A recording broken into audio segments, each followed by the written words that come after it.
What do we got? This one's only taken about 4 years to happen, but you're feeling Yeah. it's finally here after all Yeah. this. No. It has been a long time coming. We played them in 19, December of 19, I think. And so it has been a while, but I'm glad we're playing them. We're a little shorthanded, but, it is what it is, and we're just going to have to fight it.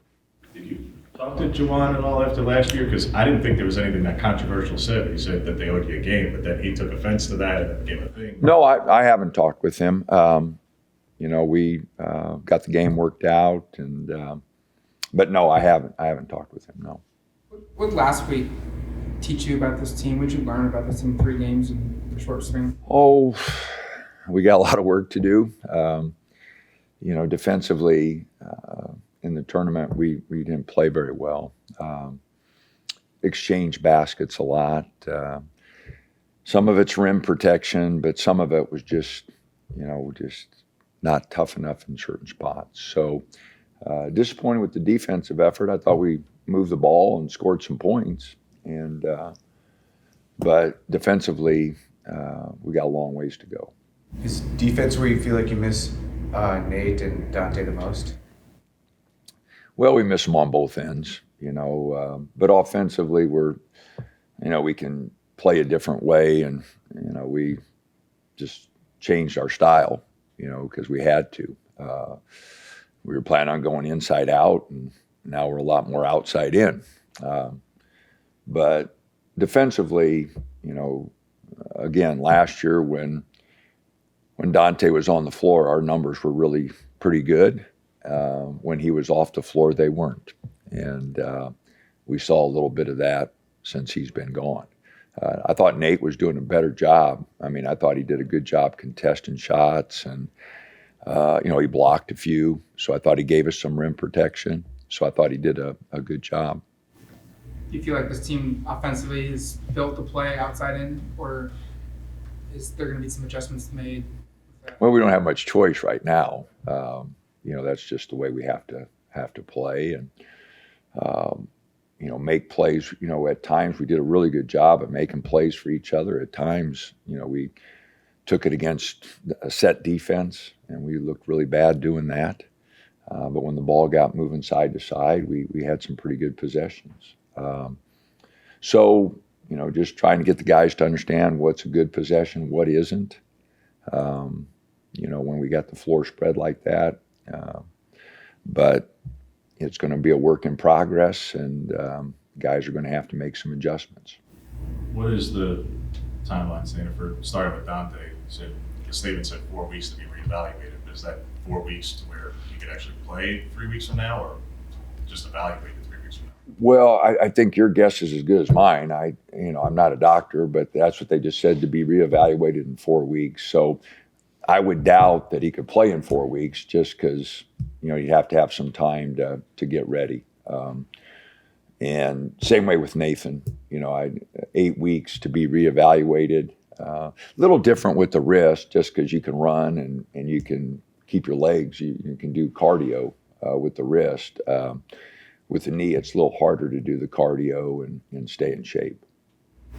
Is there any thought, since you do have a scholarship open, if there's, I don't even know what went unsigned in the portal player-wise, but... Oh, no, absolutely. We're looking. It's few and far between, the opportunities. But we definitely, if there's someone that could help us, especially with the timelines that we're given. We don't know when Mookie's going to be back. We're looking to answer your question. Again, they're few and far between, but we're going to keep scratching and see if something develops. What do you think of just Jackson's return, and just how does he impact you guys? No, it's good to get him back. He's got good instincts. He passes the ball well. He hit a couple shots. After being out for a month, I thought he did a good job. So we were, playing him 15 minutes first night, 20 to 25 the second, and he practiced the whole time yesterday. So I think, his timeline's moving up.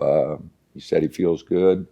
So, hopefully, we can keep him progressing. And I thought he did a good job. He made some mistakes defensively, but we all did. I mean, we made a lot of mistakes, and so it's just one of those things we're going to have to continue to develop. But for his minutes and for him being off a month and coming back, I thought he did a really good job. Your thoughts on Michigan? Well, we just started looking at him. We spent Monday traveling back, but yesterday just spent time looking at our games with Santa Clara and Alabama. So we just started looking at them, but they're big and physical, which will create some problems for us. Coming off a tough stretch down in Atlantis where they played really good people and lost a couple games, kind of like we did. So it'll be two teams trying to get back on track, but their size and their physicality will give us problems. I understand the circumstances due to injuries. All right, that's beyond control. But like you talked about at the end of last year, man, like it's hard. Well, it'll be easier to get Big Ten teams coming here going forward, but this is one of the bigger non-conference home games you guys have had maybe ever. What do you hope this Saturday is? Obviously, we wish that you had everybody available, but for what you do have, what do you hope for this stage to be? Well, I don't know if ever, James. I mean, we had Houston last year. I think they were number 5 in the country. We've had Baylor, a top 10 team. So I don't want to get overboard here, but no, it's a big game to answer your question, and we're just going to have to fight it out. We're not where we want to be because of injuries, because of development. So, but again, it is what it is. We're going to have to fight through it. It is a big game. I hope people come in and help us out because we need help. And a big crowd would give us a little energy, hopefully help us on the defensive end a little bit. But no, it is a bigger game because of, it is Michigan and it's a national brand. We've played some games. If they were football, it'd really be interesting. Alabama and now Michigan, would be a lot more interest. But no, it'll be a tough game for us and one we're looking forward to playing. It's the first night of high school basketball in Oregon, and the shot clock has been introduced into Oregon high school basketball. Just as someone you've been to a lot of gyms, seen a lot of games, any thoughts on adding that to the high school game? Well, I think it's good. There are a few states that still don't have a shot clock, but most of them have moved that direction. And so I think it's good for the state, and I think it'll help develop players, get them more ready for the college game, whatever level of college they go to. But and it'll be exciting for the fans, I think, a little bit more exciting. So not that big of a difference. I don't think, in the games that I've been fortunate enough to attend in the high school, I don't think many of them would have been up against that shot clock. But for like the Les Schwab tournament and things like that, teams coming in, they want, the shot clock. And so I think for those reasons, it'll be better.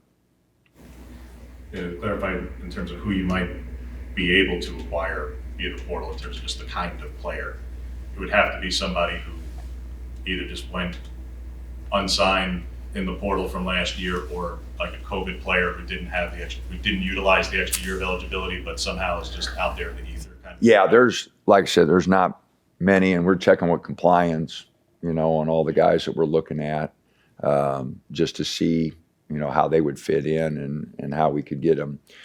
We did add Dante, at the quarter. We did add Frank Capang the next year.